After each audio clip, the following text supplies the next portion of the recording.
জয় জয় রাধে শ্যাম। ও মাইরা, আজ আমরা কোথায় এসেছি বলুন তো? কোথায় এসেছি? বৃন্দাবন, তাই না? কারণ যেখানে হরিনাম হয় সেটাই মধুর বৃন্দাবন। কিন্তু আজকে দেবর্ষি নারদ মুনি কোথায় এসেছে বলুন তো? কি মাইরা, কোথায় এসেছে? হ্যাঁ, স্বর্গে এসেছে, তাই তো? কি মাইরা, মন দিয়ে শুনছেন তো নাকি? মন দিয়ে শুনছেন বাবা?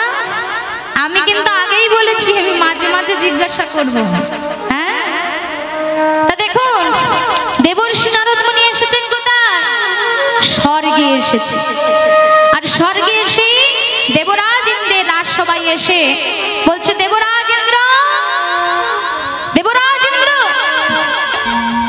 দেবরাজ ইন্দ্র বাইরে বেরিয়ে এসে বলছে, কি ব্যাপার? আপনি কিছুক্ষণ আগে আমার রাজসভা থেকে কীর্তন করে গেলেন না, আবার এসেছেন আপনি? আবার এসেছেন? বলে হ্যাঁ, তখন তো এসেছিলাম কীর্তন গাইতে, এইবার এসেছি একটা জিনিস চাইতে। তা কি জিনিস চাইতে এসেছেন? না, আপনার বাগানে ওই পারিজাত গাছটা আমাকে দান করতে হবে। বলে এ কি মামা বাড়ির আবদার নাকি? পারিজাত গাছ চাইলেন আর আমি আপনাকে দিয়ে দেব নাকি? এ কি মামা বাড়ির আবদার? বলে না না না না না না, আমি আমার জন্য গাছটা চাইতে আসিনি। তাহলে কার জন্য এসেছো? না, আমি এসেছি গোবিন্দের জন্য চাইতে। কে গোবিন্দ? আমি কোনো গোবিন্দকে চিনি না। সে কি আপনি জানেন না? গোবিন্দকে ছিলেন না, যিনি হলেন দ্বারকার রাজা ভগবান শ্রীকৃষ্ণচন্দ্র, আপনি তাও জানেন না? বলে না। এই যে দেবর্ষি নারদ, আপনি শোনো, আমি হলাম স্বর্গের রাজা দেবরাজ ইন্দ্র, আমি দেবতাদের রাজা। আর আপনি এসেছেন কিনা কোথাকার একটা দ্বারকার রাজা, তার হয়ে এসেছেন এখানে পারিজাত গাছ চাইতে। শোনো, আমার মাথা গরম করাবেন না, ভালো কথা বলছি, আপনি চলে যান। আপনি চলে যান, আমি ভালো কথা বলছি, আমার মাথা গরম করাবেন না। বলছে চলে তো যাব, কিন্তু তার আগে একটা কথা বলে দিলাম, যদি গাছটা না দাও তাহলে তোমাকে কিন্তু কৃষ্ণের সঙ্গে যুদ্ধ করতে হবে। বলে কি, আমাকে আবার কৃষ্ণের সঙ্গে যুদ্ধ করতে হবে? বেশ, যাও তুমি সেই কৃষ্ণকে গিয়ে বলে দেবে আমি যুদ্ধের জন্য প্রস্তুত। নারদ মুনি মনে মনে চিন্তা করছে, তাহলে একবার যখন বলেছে যুদ্ধ করবে তাহলে আমিও যাই। তাই মায়েরা, ভগবানের কাছে আজকে ছুটতে ছুটতে যাচ্ছি, আর ভগবানের কাছে এসে বলছি, দেবর্ষি নারদ প্রভু, তোমাকে তো আমি বারবার বললাম এই গাছটা কিছুতেই দেবে না। আরে বাবা, তার এত শখের গাছ, এত আদরের গাছ, তোমাকে কি কখনো দেয় নাকি প্রভু? তাই বলেছে পারিজাত গাছ সে দেবে না, কিন্তু যুদ্ধ করতে রাজি আছে। বলছে যুদ্ধ করতে রাজি আছে? বেশ, যখন একবার বলেছে যুদ্ধ করবে তাহলে আমিও যাব যুদ্ধ করতে। ভগবান যেই বলেছে যুদ্ধ করতে যাবে, অমনি সত্যভামা দেবী তখন বলছে, বলে আমিও তোমার সঙ্গে যাব, আমিও তোমার সঙ্গে যাব, আমিও তোমার সঙ্গে যাব, কেমন করে যুদ্ধ হয় দেখব, আমিও তোমার সঙ্গে যাব। ও যে কেমন করে যুদ্ধ হয় দেখব, আমিও তোমার সঙ্গে যাব, আমিও যাব তোমার সঙ্গে যুদ্ধ দেখতে। দেখি তুমি কেমন ভাবে যুদ্ধ করো, আমিও দেখতে চাই কেমন ভাবে তুমি যুদ্ধ করো ওই দেবরাজ ইন্দ্রের সাথে। ও মাইরা, তাহলে দেখুন কিরকম নারী বাবা, নারী আবার কিরকম হতে পারে। স্বামীকে পাঠাচ্ছে যুদ্ধে, স্বর্গে পাঠাচ্ছে যুদ্ধ করবার জন্য, আবার স্ত্রী বলছে কি না আমিও যাব তোমার সঙ্গে যুদ্ধ দেখবার জন্য। তাহলে কিরকম নারী চিন্তা করুন। তাহলে একজন স্বর্গে তুলতে পারে, আবার একজন নারী কিন্তু স্বামীকে পাতালে পাঠাতে পারে। তাই তো বলছে ও নারী একবারে যদি স্বর্গে তোলে, নারী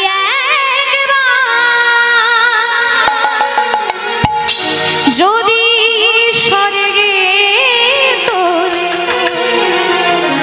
আবার পরে পাতালে পাঠা, নারীর মনে বোঝা মরদায়, নারী মনে বোঝা মরদায়, নারী মনে বোঝা মরদায়।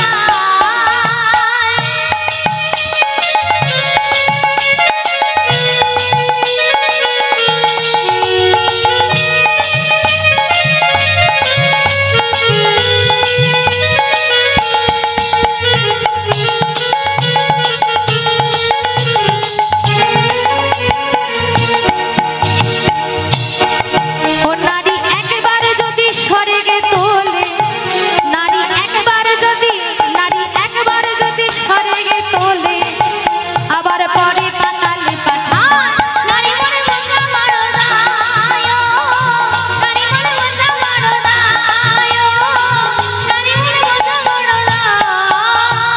রাধে।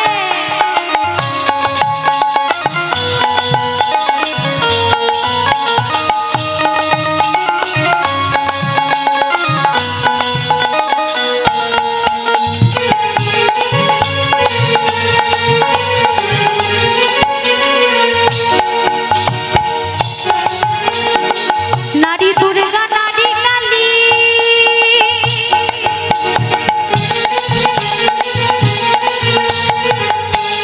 আস্তে ও মায়েরা, নারীর জন্য সংসার সুখের হয়, আবার নারীর জন্য সংসার কিন্তু ভেঙে তছনছ হয়ে যায়। নারী যদি ভালো হয় সংসার ভালো হবে, আর নারী যদি গন্ডগোল হয় তাহলে তো বুঝতেই পারছে সারাক্ষণ সংসারে অশান্তি ঝগড়াঝাটি লেগেই থাকে। তাই কি বলছে নারী দুর্গা, নারী কালী, নারী কালী, নারী কালী, নারী কালী, নারী দুর্গা, নারী কালী। আমরা হিন্দু ধর্মে নারী পূজা করি, তাই না মা? নারী দুর্গা, নারী কালী, আমরা সবাই নারীর পূজা করি। নারী দুর্গা, নারী কালী, নারী সন্তোষী, নারী ভবানী, নারী শীতলা, নারী মনসা, এখন আবার বললেও শেষ হবে না।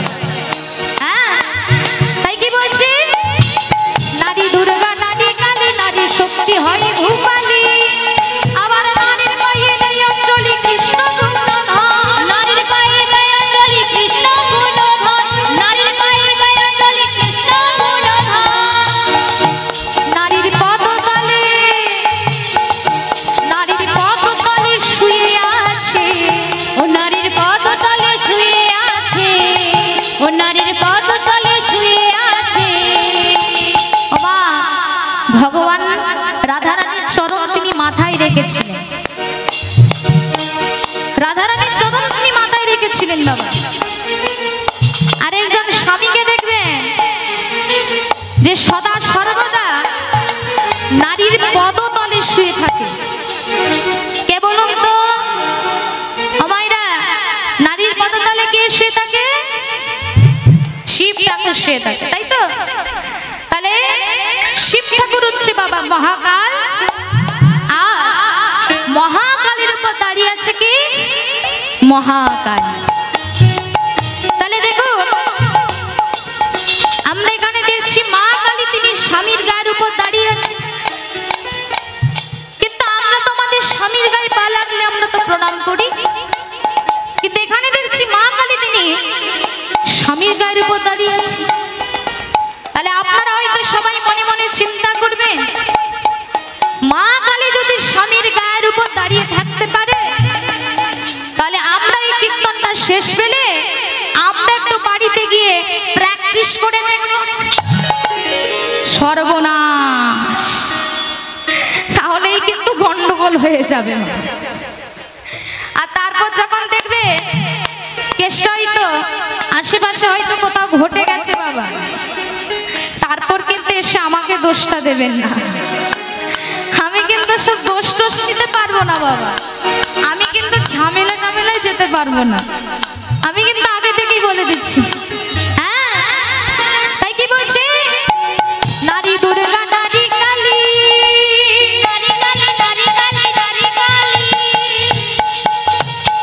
নারী দুর্গা নারী কালী, নারী শক্তি হয় ভূপালী, আবার নারীর পায়ে দেয় অঞ্জলি কৃষ্ণ গুণগান, নারীর পায়ে দেয় অঞ্জলি কৃষ্ণ গুণগান, নারীর পায়ে দেয় অঞ্জলি কৃষ্ণ গুণগান। নারীর পদতলে শুয়ে আছে, ও নারীর পদতলে শুয়ে আছে, নারীর পদতলে শুয়ে আছে। কে মা? ও যে স্বয়ং ভোলা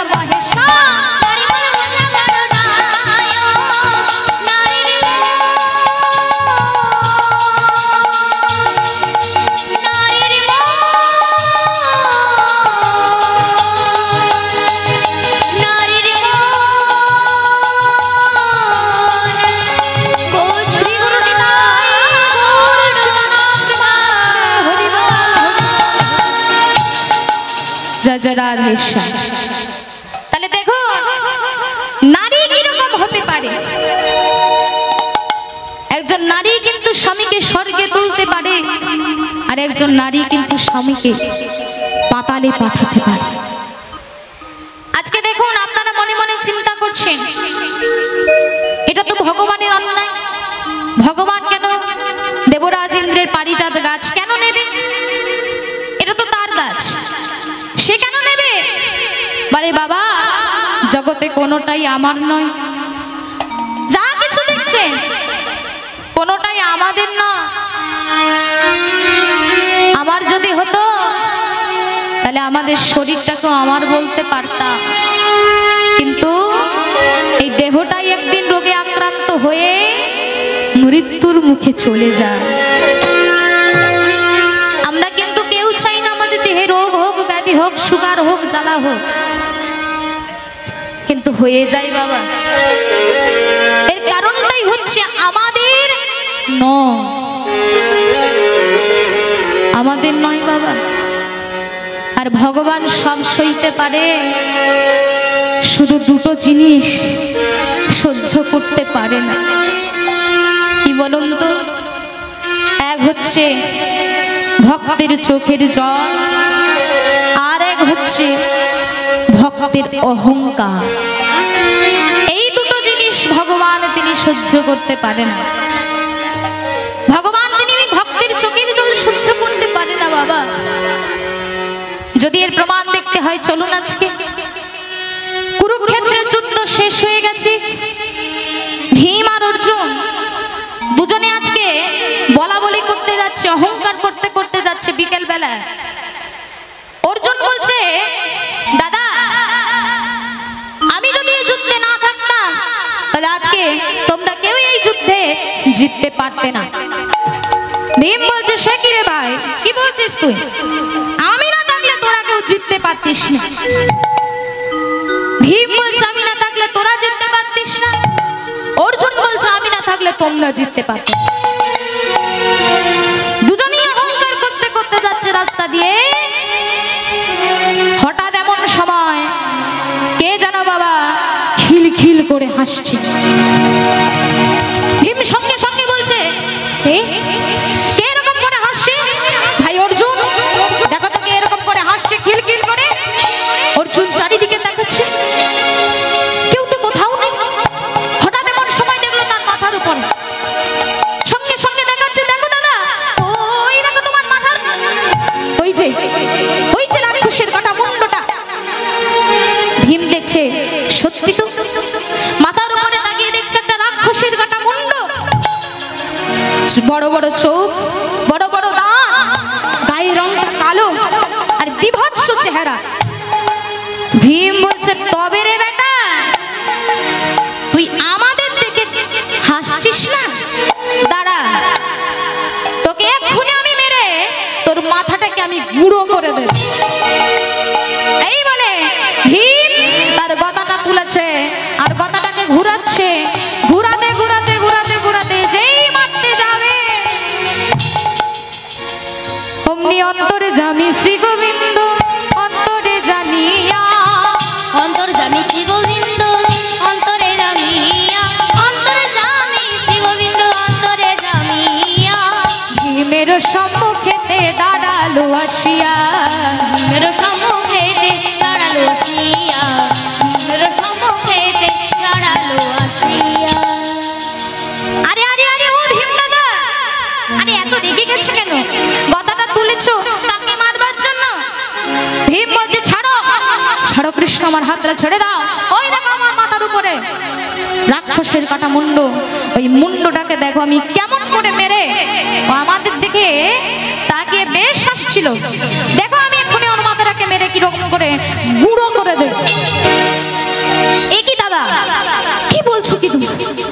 আরে তুমি কাকে মারবার জন্য কথাটা তুলেছো? ও যে তোমার নাতি। ঠিক কৃষ্ণ, তুমি এই সময় আমার সঙ্গে আর কি করছো? বলে না না না, আমি আর কি করছি না, আমি সত্যি বলছি, ওটা তোমার নাতি। অসম্ভব, এ আমি বিশ্বাস করতে পারি না। আমি একটা দামি বংশে জন্মগ্রহণ করেছি, আর আমার আমার নাতি হবে কিনা একটা রাক্ষস। ভগবান বলছে ভীম, তুমি যে বংশের অহংকার করছো সেই বংশেরই প্রথম পুরুষ হচ্ছে পরমাত্মা ভগবান শ্রী বিষ্ণু।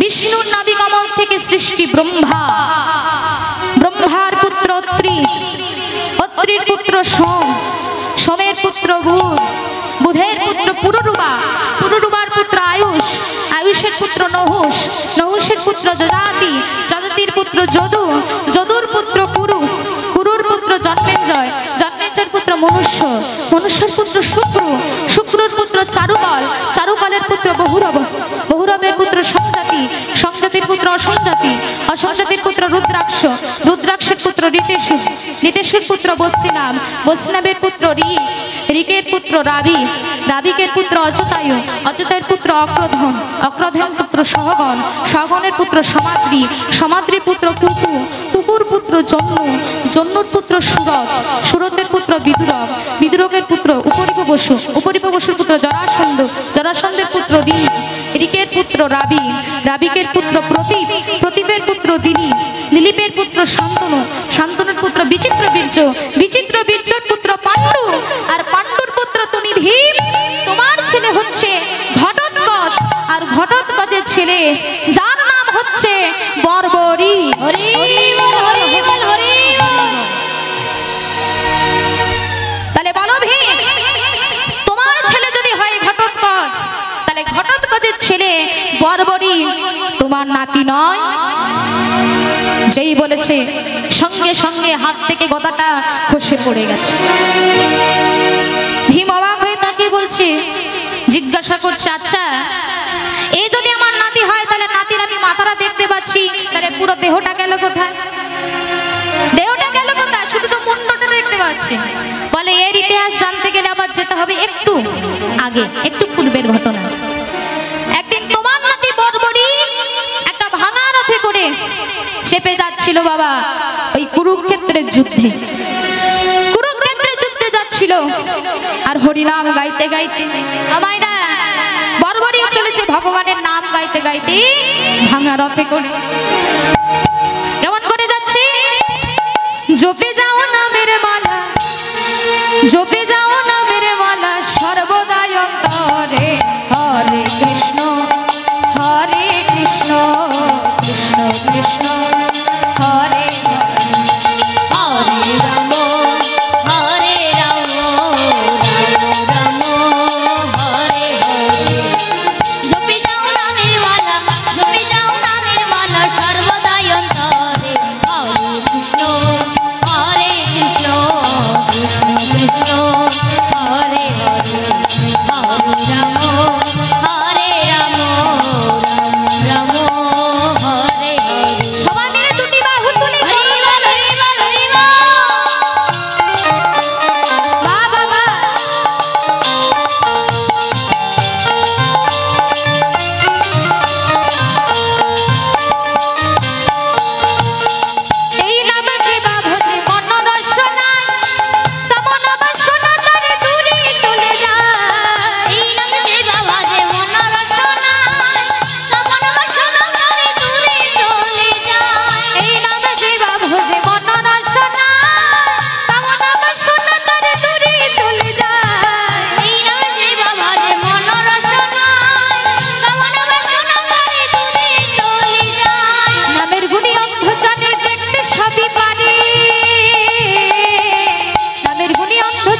করে হরে কৃষ্ণ কৃষ্ণ কৃষ্ণ হরে হরে হরে রাম রাম রাম হরে হরে হরে কৃষ্ণ কৃষ্ণ হরে হরে রাম রাম হরে হরি বল।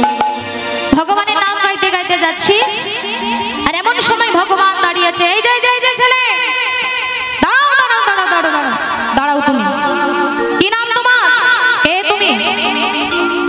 সঙ্গে সঙ্গে বর্বরিক হাত দুটো জোর করে বলছে, হাত জোর করে বলছে, ঠাকুর আমার নাম হচ্ছে বর্বরী।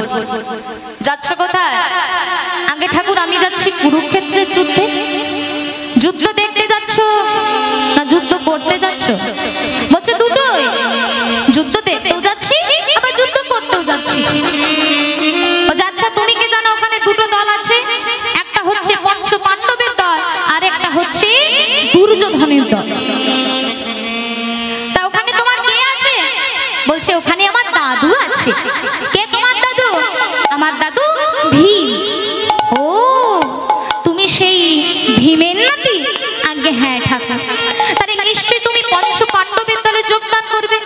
বলে না না না না না না, পঞ্চ পাণ্ডবের দলে না। তাহলে আমি দাদু দুর্যোধনের দলে যোগদান করব। এই ছেলে, তোমার মাথা ঠিক আছে তো?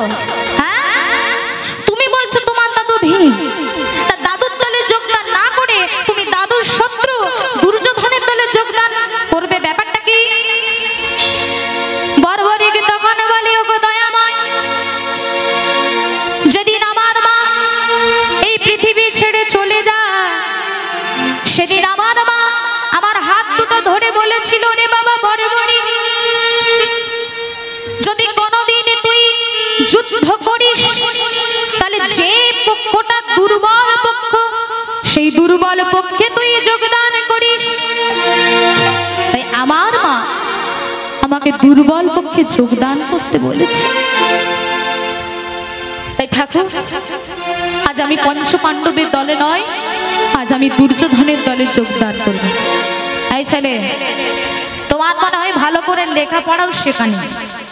তুমি কি জানো তোমার দাদু পঞ্চ পাণ্ডবের দলে আছে মাত্র 7 অক্ষহীনী সেনা, আর দুর্যোধনের দলে আছে 11 অক্ষহীনী সেনা। তাহলে বলো তো কে দুর্বল? বলে না, পঞ্চ পাণ্ডব দুর্বল নয়। বলে কেন দুর্বল নয়? পঞ্চ পাণ্ডব কেন দুর্বল নয় বলছো?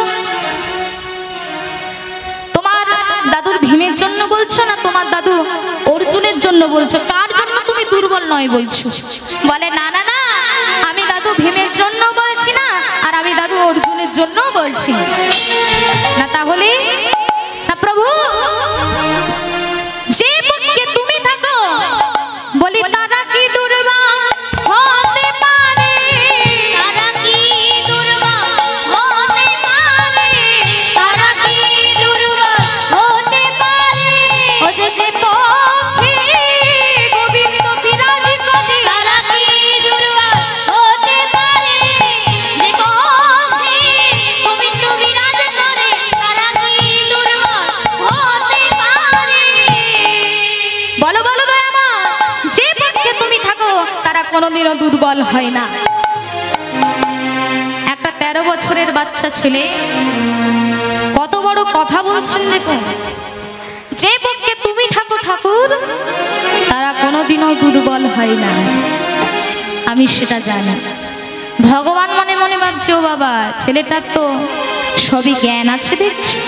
বলছে ঠিক আছে, আজ তুমি ওই কুরুক্ষেত্রের যুদ্ধ তুমি করতে পারবে কিনা, যুদ্ধ তুমি করতে পারবে কিনা আজকে আমার এখানে তোমাকে ইন্টারভিউ দিতে হবে, পরীক্ষা দিতে হবে। কি পরীক্ষা? না ওই যে দেখতে পাচ্ছ তেঁতুল গাছটা, ওই তেঁতুল গাছে অসংখ্য কোটি কোটি লক্ষ লক্ষ পাতা রয়েছে।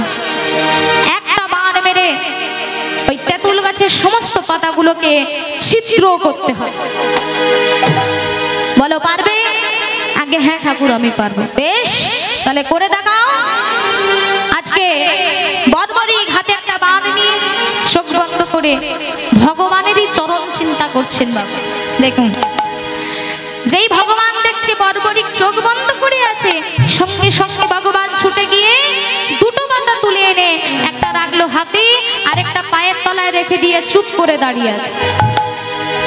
চুপ করে দাঁড়িয়ে আছে বাবা।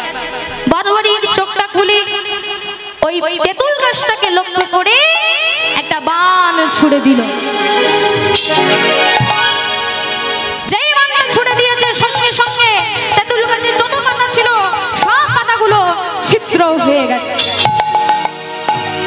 বর্বরিক বলছে, ঠাকুর এইবার দেখো ওই তেঁতুল গাছের সব পাতাগুলো আমি ছিদ্র করতে পেরেছি কিনা তুমি দেখো, দেখো তুমি। ভগবান বলছে, দাঁড়াও, এখনো দুটো পাতা তুমি ছিদ্র করতে পারো।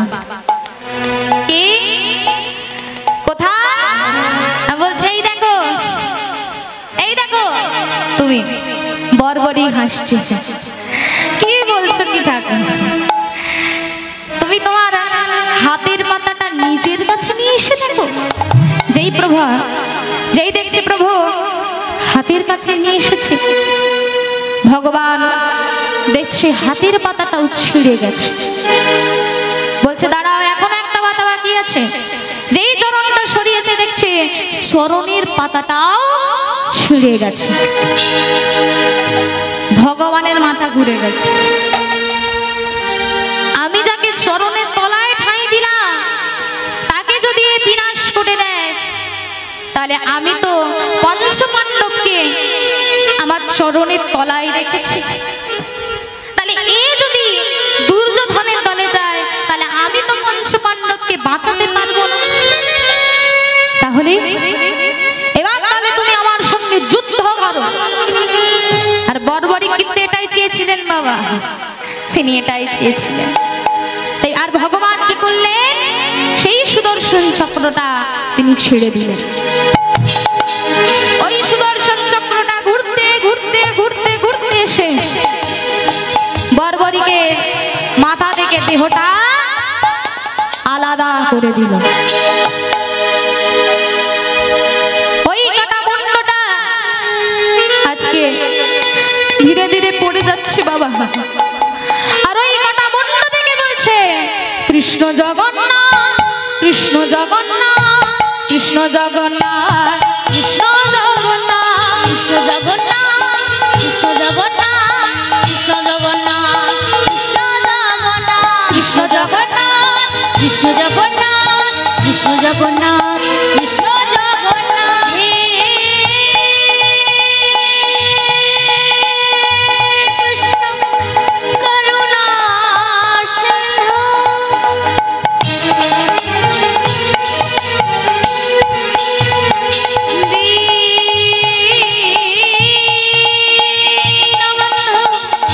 জগৎপতে,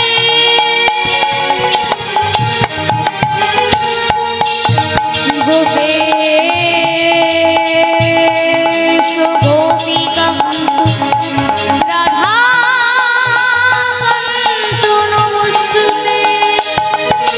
কৃষ্ণ জগন্নাথ, কৃষ্ণ জগন্নাথ, কৃষ্ণ জগন্নাথ, কৃষ্ণ জগন্নাথ, কৃষ্ণ জগন্নাথ, কৃষ্ণ জগন্নাথ, কৃষ্ণ জগন্নাথ, কৃষ্ণ জগন্নাথ।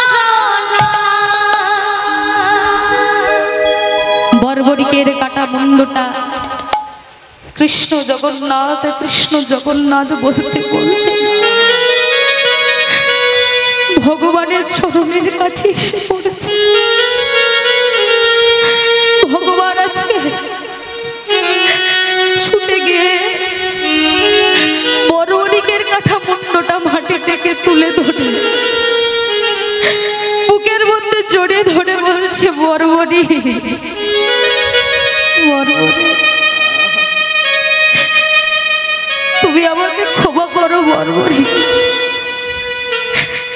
তুমি আমাকে ক্ষমা করো। আমি যে তোমার মতো ভক্তের প্রাণ হরণ করেছি বর্বরিক।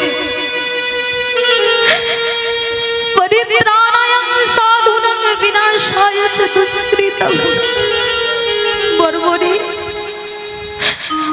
আমি যে আজকে বড় অপরাধ করে ফেলেছি বড়বড়ি। তোমার মতো ভক্তের আমি প্রাণ হরণ করেছি বড়বড়ি। তুমি আমায় ক্ষমা করো বড়বড়ি, আমায় তুমি ক্ষমা করো। বলো বড়বড়ি তুমি কি চাও, বলো বলো কি চাও। বড়বড়ি বলল ঠাকুর আমি কিছু চাই না, শুধু এইটুকু চাই যুদ্ধ হবে 18 দিন, ওই 18 দিন আমাকে বাঁচিয়ে রাখতে হবে।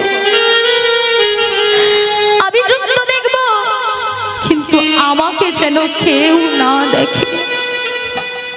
তথাস্তু, তোমার ইচ্ছেই পূরণ হোক বর্বরী। বর্বরিকের কাটা মুন্ড একটা উঁচু পাহাড়ের উপর রেখে দিল বাবা। এইবার ভীম বুঝতে পেরেছে তাহলে তার নাতির মুন্ড থেকে দেহটা আলাদা করেছে এই কৃষ্ণ। এইবার বলছে ভীম তাহলে তুমি আমাদের দেখে হাসছিলে কেন, বলো কেন হাসছিলে? তখন বর্বরিক বলছে ঠাকুর, বর্বরিক বলছে দাদু আমাকে ভগবান দিব্য নয়ন দিয়েছে। তোমরা যে বলছো দাদু ভীম তুমি বলছো আমি না থাকলে যুদ্ধে জিততে পারা যেত না, আর দাদু অর্জুন তুমিও বলছো যুদ্ধে আমি না থাকলে জিততে পারা যেত না, কিন্তু আমি তো পুরো যুদ্ধটা দেখেছি। তুমি যাকে মেরেছো তাকে মারার অনেক আগে তিনি মেরে রেখেছেন, তুমি শুধু নিমিত্ত মাত্র। আমরা অনেক সময় বলি না বাবা এই মন্দিরটা আমি তৈরি করেছি, না বাবা আপনি তৈরি করেননি, মন্দির তিনি করে রেখেছেন, আপনি শুধু নিমিত্ত মাত্র।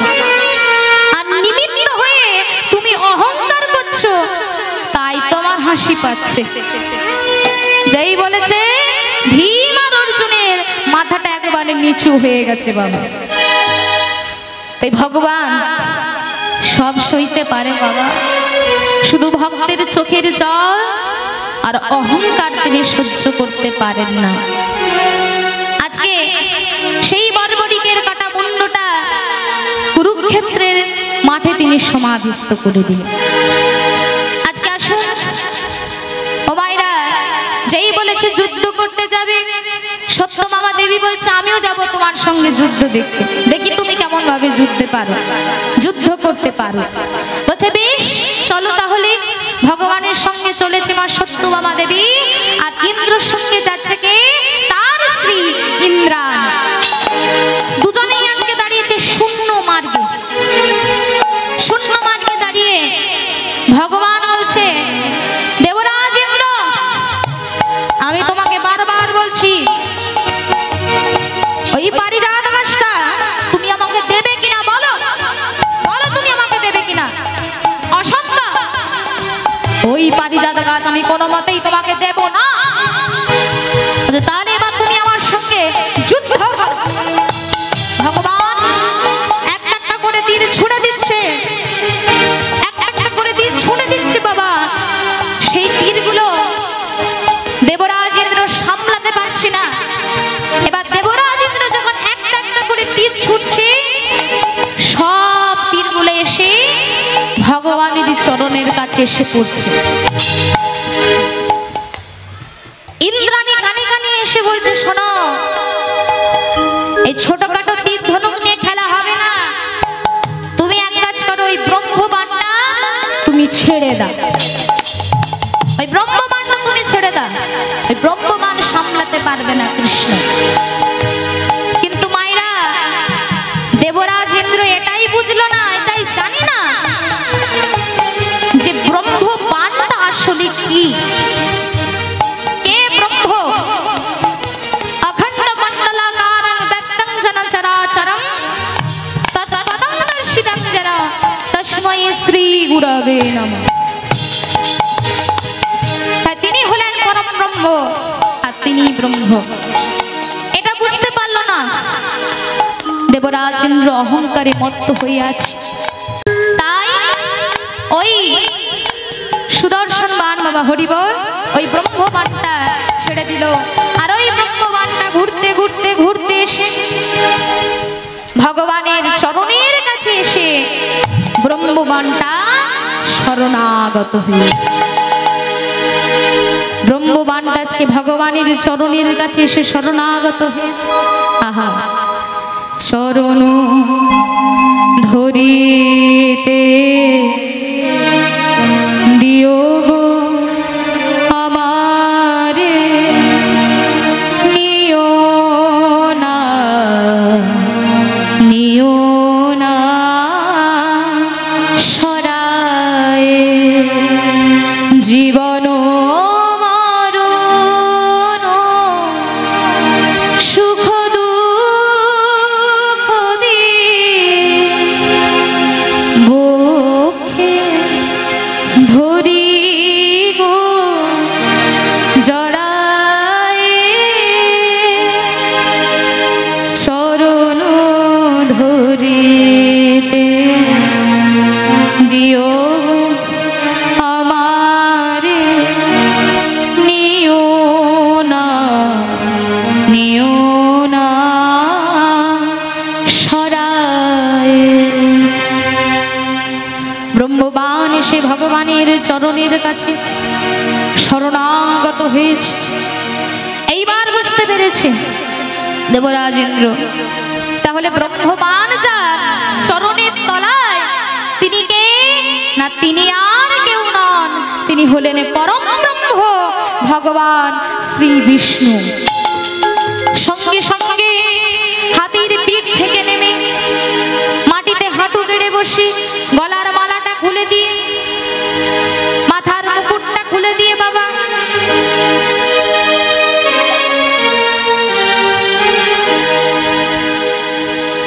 দেবরাজ ইন্দ্র ভগবানের চরণের কাছে মাথাটা নিচু করে হাত জোড়ো করে বলছে, ঠাকুর আজ আমি কিছু চাই না ঠাকুর, আজ আমি কিছু চাই না, সবই আমি তোমার চরণে দিয়ে দিলাম ঠাকুর, সবই তোমার চরণে দিয়ে দিলাম। এই ইন্দ্রত্ব পদ আমি চাই না, এই পারিজাত গাছ আমি চাই না, কিছু চাই না ঠাকুর, আমি কিছু চাই না, সবই তুমি নিয়ে নাও। ভগবান বলল,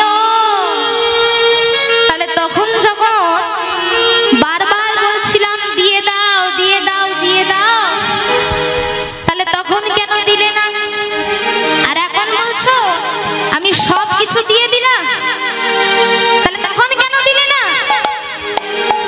তখন কেন দিলে না? তখন দেবরাজ ইন্দ্র বলে, ওগো দয়াময়, যদি তখন আমি ওই পারিজাত গাছটা দিয়ে দিতাম, তাহলে এখন কি তোমার চরণ পেতাম? এখন হরি বল হরি বল হরি চরণ পেতাম, এখন কি তোমার চরণ পেতাম? যদি তখন আমি দিয়ে দিতাম, তবে কি তোমার চরণ পেতাম? যদি তখন আমি দিয়ে দিতাম, তবে কি তোমার চরণ পেতাম? বলো দয়াময়, যদি তখন আমি পারিজাত গাছটা দিয়ে দিতাম, তাহলে এখন কি আমি তোমার রাঙা চরণ দুটো পেতাম? বলো ঠাকুর, বলো। তাই আজ আমি কিছু চাই না, এই নাও এই পারিজাত গাছ আমি তোমাকে দিয়ে দিলাম। পারিজাত গাছটা নিয়ে ভগবান আজকে সেই গাছটা নিয়ে এসে সত্যভামা দেবীর উঠোনের মধ্যে লাগিয়ে দিয়েছে। আর সত্যভামা দেবীর মনে আজ কি আনন্দ, কি আনন্দ বাবা! তাহলে সত্যি সত্যি মনে হয় গোবিন্দ আমাকে খুব ভালোবাসে। দিদিকে দিল একটা ফুল আর আমাকে দিল পুরো গাছটা, তাহলে মনে হয় দিদির থেকেও আমাকে মনে হয় গোবিন্দ খুব ভালোবাসে। সবাই খুশি পেল বাবা। কিন্তু মায়েরা ভগবান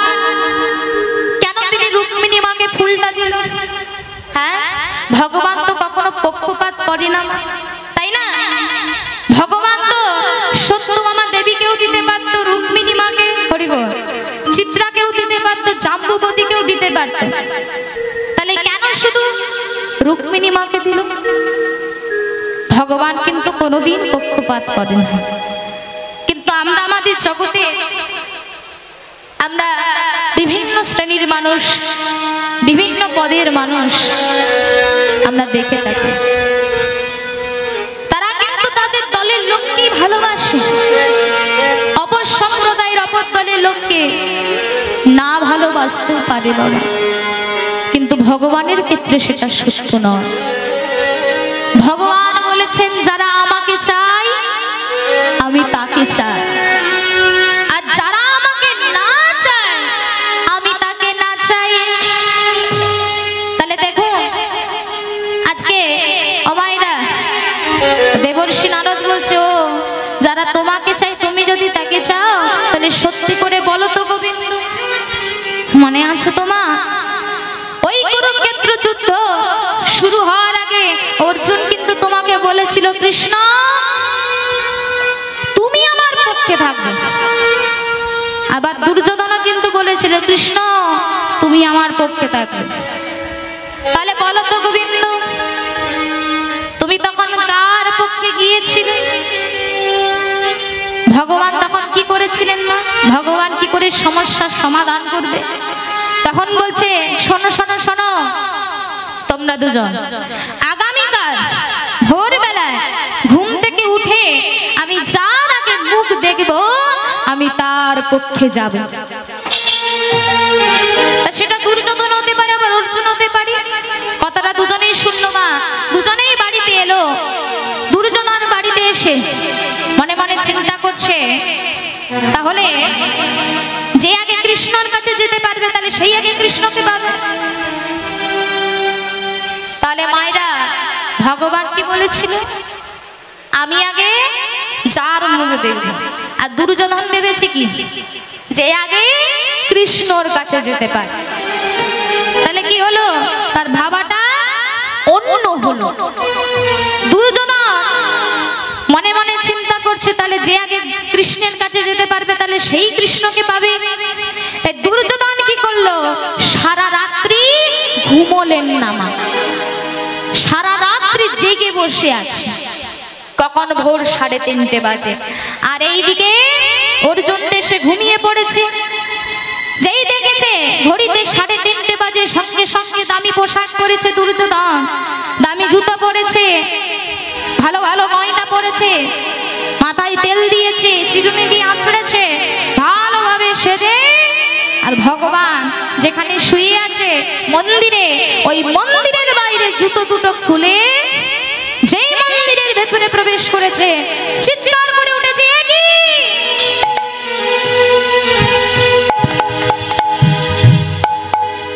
এই কৃষ্ণের না কোনো কাণ্ড কেন নেই? আমি যে আসবো আমার জন্য একটা চেয়ারও রাখেনি, একটা মাদুরও বিছিয়ে রাখেনি, একটা আসনও পর্যন্ত পেতেও রাখেনি। আমি যে আসবো আমি কি এরকম দাঁড়িয়ে থাকবো নাকি? কখন কৃষ্ণের ঘুম ভাঙবে আর কখন আমার দিকে তাকাবে নাকি? আরে বাবা, তো মহা মুশকিলে পড়লাম, মহা ঝামেলায় পড়লাম। এবার কি হবে? কোথায় বসবো, কোথায় বসি? চারিদিকে ঘুরছে, কোথায় বসি, কোথায় বসি, কোথায় বসা যায়, কোথায় বসা যায়। হ্যাঁ, একটা জায়গা আমি পেয়েছি। দেখছে বাবা, ওই বালিশের কাছে, বালিশের পাশে একটু জায়গা ফাঁকা আছে। সোজা চলে গিয়ে দুর্যোধন বালিশের পাশে বসেছে। আর এইদিকে দেখতে দেখতে নিশি প্রভাত হয়ে গেছে, ভোর হয়ে গেছে মা। ধটফট করে অর্জুন বিছানা ছেড়ে উঠে দেখছে, কি হায় হায় হায়, চারিদিকে পাখি ডাকছে, ধীরে ধীরে সূর্যোদয় হচ্ছে। তাহলে আমি তো আর কৃষ্ণকে পাবো না। হায় হায় হায়, হ্যাঁ তখন মনে হয় না তো দুর্যোধন কৃষ্ণকে পেয়ে গেছে। হায় হায় হায়, আমি তো আর কৃষ্ণকে পাবো না।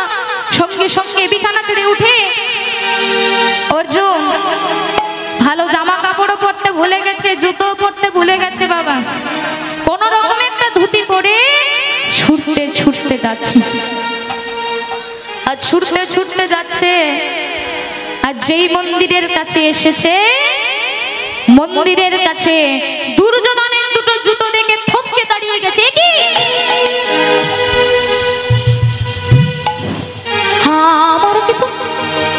আমার কিন্তু দাদা দুর্যোধন চলে এসেছে। তাহলে কৃষ্ণ কি মনে হয় দাদা দুর্যোধন পেয়ে গেছে? হায় হায় হায়, আমি তো আর কৃষ্ণকে পাবো না। আমি ঘুমিয়ে পড়েছিলাম বলে আমি কৃষ্ণকে হারিয়ে ফেললাম। কৃষ্ণ হায় হায় করতে করতে যে অর্জুন পেছন ফিরে চলে যাবে, সঙ্গে সঙ্গে তার মনে হলো আমি এরকম স্বার্থপর, আমি কৃষ্ণকে আমার দলে পেলাম না বলে এই ভোরবেলায় এসে একবার ভগবত দর্শন না করে ভুলে যাচ্ছে, একবার ভগবত দর্শন না করে মন্দিরের কাছে এসে একবার কৃষ্ণকে না দেখে আমি চলে যাচ্ছি। তাহলে কিরকম স্বার্থপর আমি, যেই কথা ভেবেছে সঙ্গে সঙ্গে মন্দিরের ভেতরে প্রবেশ করেছে। আর যেই মন্দিরের ভেতরে প্রবেশ করেছে হুমনি আনন্দে লাফিয়ে উঠেছে। মা বলি আনন্দ ইয়ার ধরে না রে, আনন্দ ইয়ার ধরে না রে, আনন্দ ইয়ার ধরে না রে, ভগবানের চরণ হেরে, আনন্দ ইয়ার ধরে না রে, ভগবানের চরণ হেরে, আর কি সে থাকতে পারে ভগবানের চরণ হেরে, আর কি ছেড়ে থাকতে পারে ভগবানের চরণ হেরে, আনন্দ ইয়ার ধরে না রে, আনন্দ ইয়ার ধরে না রে। কি আনন্দ, কি আনন্দ, কি আনন্দ। আপনারা বলবেন আনন্দ আবার কিসের রে বাবা? কার এত আনন্দ হলো? অর্জুনের। কেন? অর্জুন তো দুর্যোধনের 1 ঘন্টা পরে এসেছে, তাহলে সে কেন আনন্দে লাফিয়ে উঠলো? না বাবা, আমি অনেক পরে এসেছি কিন্তু আমার জন্য এখনো জায়গাটা ফাঁকা আছে। কোথায়? না ভগবান যে চরণ দুটো রেখেছে ওই চরণের পাশে একটু জায়গা ফাঁকা আছে। ছুটে গিয়ে অর্জুন চরণের পাশে বসেছে। এবার মায়েরা আপনারা একটু ভেবে বলবেন, ধরুন আপনি ঘুমিয়ে আছেন, আপনার মাথার কাছে কেউ একজন বসেছে আর আপনার পায়ের কাছে কেউ একজন বসেছে। তা আপনি যখন ঘুম থেকে উঠবেন না, যখন চোখটা খুলবেন তখন আপনি তো আর এইরকম করে তো তাকাবেন না, আপনি চোখটা খুলবেন সোজা তাকাবেন, তাই তো মাইরা? তাহলে ভগবান যদি আগে চোখটা খোলে আগে কাকে দেখতে পাবে বলুন তো? কাকে দেখবে? অর্জুনকে দেখতে পাবে। কেননা অর্জুন বসে আছে ভগবানের সামনে, চরণের কাছে বসে আছে অর্জুন, আর দুর্যোধন বসে আছে ভগবানের মাথার কাছে। তাই আজকে ভগবান যেই চোখটা খুলেছে সঙ্গে সঙ্গে অর্জুনকে দেখে বলছে, অর্জুন আমি তোমার পক্ষে হলাম।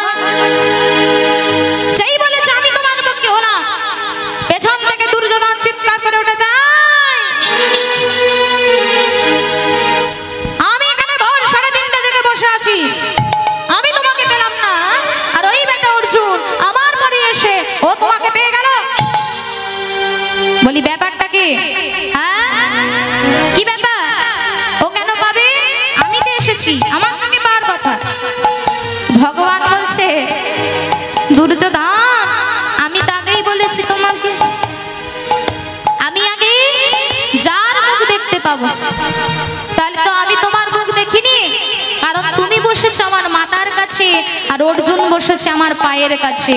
তাহলে বাবা জলটা তোমার সব সময় নিচের দিকেই গড়িয়ে যায়, জল তার কোনোদিন উপরের দিকে গড়িয়ে যায় না। তাই যার মধ্যে দীনতা আছে, যে মাথা নিচু করতে পারে ভগবানের চরণে, বললেন ভগবানের কৃপা জল আগে তার মাথায় স্পর্শ করে বাবা। হরি বল, হরি বল, হরি বল। তা দেখুন, যেই চিৎকার করে উঠেছে দুর্যোধন, ভগবান বলছে শোনো দুর্যোধন, এখন আমি তোমাকে বলছি, আমাকে চাও না আমার নারায়ণের সেনাদেরকে চাও বলো।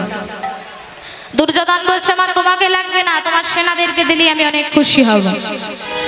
আর অর্জুন বলছে আমার জগতে কারো লাগবে না, আমি শুধু তোমাকেই চাই ঠাকুর, শুধু তোমাকে চাই, আর কিছু চাই না। এটাই তো হচ্ছে ভক্তি, এটাই হচ্ছে ভালোবাসা, এটাই হচ্ছে দৃঢ়তা। আর এই ভক্তির মধ্যে যদি ডিসব্যালেন্স থাকে তাহলে আমরা কিন্তু আমাদের লক্ষ্যে পৌঁছতে পারবো না।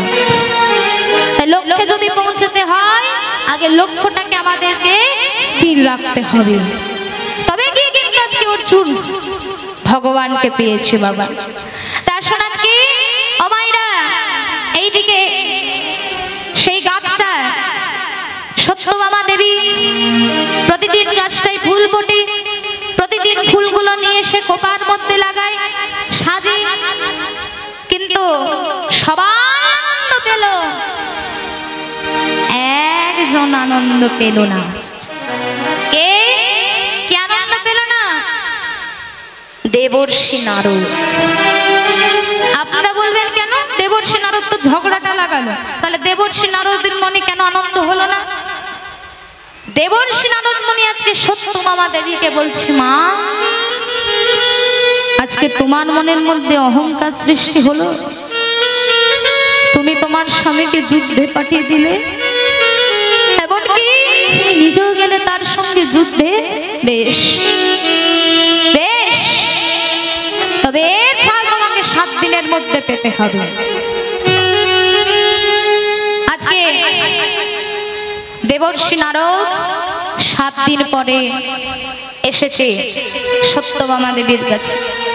মা, মাগো এ কি আপনি এসেছেন? আসুন আসুন আসুন দেবর্ষি, হে আপনার জন্যই তো, আপনার জন্যই তো আমি এত বড় গাছ পেলাম, স্বর্গের গাছ এখন আমার উঠোনের মধ্যে। আসুন আসুন আসুন, বসুন এখানে আসুন। বলছে মা ভালো কথা, হ্যাঁ আচ্ছা মা তুমি কি তোমার স্বামীকে চিরকালের মতো পেতে চাও? বলে হ্যাঁ চাই তো। আচ্ছা মা তুমি কি চাও যে তোমার স্বামী চিরকালের মতো তোমাকেই ভালোবাসুক? বলে হ্যাঁ চাই। বলে তাহলে একটা যজ্ঞ করতে হবে। কি যজ্ঞ? না দান যজ্ঞ। যজ্ঞে কি কি লাগবে? না যজ্ঞে যা যা লাগে কাষ্ঠ মধু ফুল ঘি এসব লাগবে। বলে তারপরে মা যজ্ঞের জন্য তো একজন ব্রাহ্মণ দরকার। বলে আপনি তো পরম ব্রাহ্মণ, আপনি যজ্ঞটা করুন। বলে বেশ আমি করব। বলছে মা শোনো শোনো, যজ্ঞ তো করবো কিন্তু একটা দক্ষিণা লাগবে। কি দক্ষিণা? না একটা হরিতকি দিতে হবে। হরিতকির অগ্রভাগটা নেব আমি, আর পেছনের ভাগটা রাখবে তুমি। বেশ, আরেকটা শর্ত মা, ওই পারিজাত গাছ সমেত ভগবানকে একটা দড়ি দিয়ে বেঁধে গাছ সমেত ভগবানকে একজন ব্রাহ্মণের হাতে দান করতে হবে। বেশ, আপনি যা যা বলছেন তাই হবে।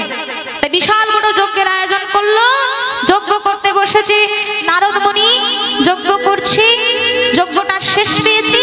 এইবার বলছে শোনো মা, তুমি তো জানো পারিজাত গাছ সমেত ভগবানকে ব্রাহ্মণের হাতে দান করে দিতে হবে। আমার হাতের উপরে তোমার গোবিন্দের হাতটা দাও। এবার ভগবানের হাতের উপর গোবিন্দের হাতটা দিয়ে বলছে বলুন, যা বলবেন তাই বলবো। সত্যভামা দেবীকে মন্ত্র পড়াচ্ছে, বলুন সর্বনৈবেদ্যাদি সহিত কৃষ্ণকে সব দান করিষ্যামি। এবার সত্যভামা দেবী বলছে সর্বনৈবেদ্যাদি সহিত কৃষ্ণকে সব দান করিষ্যামি। যেই 3 বার মন্ত্র বলেছে, এবার মন্ত্রের কাজ শুরু হয়ে গেছে মা। হ্যাঁ, হাতটা ধরা ছিল দেবর্ষি নারদের হাতে, ভগবানের হাতটা, আর হাতটা ধরে বলছে চলো চলো শ্রী গোবিন্দ তুমি আমি যাই, চলো চলো শ্রী গোবিন্দ তুমি আমি যাই, চলো চলো শ্রী গোবিন্দ তুমি আমি যাই। এখানে থাকার আর কোনো কারণ নাই, এখানে থাকার আর কোনো কারণ নাই, এখানে থাকার আর কোনো কারণ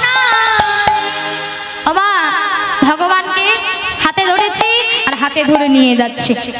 সত্যভামা দেবী পিছন থেকে দেখছে, আরে আরে আরে আরে, এ কি নারদ মুনি, আমার স্বামীকে আপনি কোথায় নিয়ে যাচ্ছে?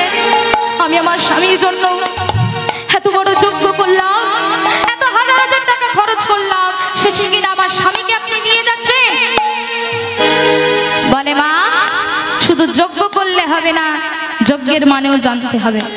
তুমি বলেছো সর্বনৈবেদ্যাদি সহিত কৃষ্ণ কেশব দান করি স্বামী, তাহলে মানেটা কি দাঁড়ালো? না তুমি তোমার স্বামী কৃষ্ণকে আমার হাতে দান করে দিয়েছো, তাহলে এবার তো আমার জিনিস, আমি যেখানে খুশি নিয়ে যেতে পারি, আমি যেখানে খুশি নিয়ে যেতে পারি। যেই বলেছে সত্যভামা দেবী মনে মনে চিন্তা করছে, হায় হায় কি হবে? না না না, এমন ভাবে নিয়ে যেতে পারেন না আপনি। ঠিক আছে, আপনাদের সবার চোখের জল দেখে আমি আমার সিদ্ধান্ত পরিবর্তন করছি। আমি হরিকে নেব না, কিন্তু হরির সমান ওজনের যদি একটা বস্তু দিতে পারো, বস্তুটা নিয়ে গিয়ে আমি হরিকে তোমাদের কাছে দিয়ে যাব। বেশ। বলে আচ্ছা, তোমাদের বাড়িতে হরির সমান ওজনের কি সোনা রয়েছে? বলে কি হরির সমান ওজনের সোনা? বেশ, আমার বাবা হচ্ছে সত্রাজিৎ রাজা, আর তার একটা মণি ছিল মা, সামন্তক মণি।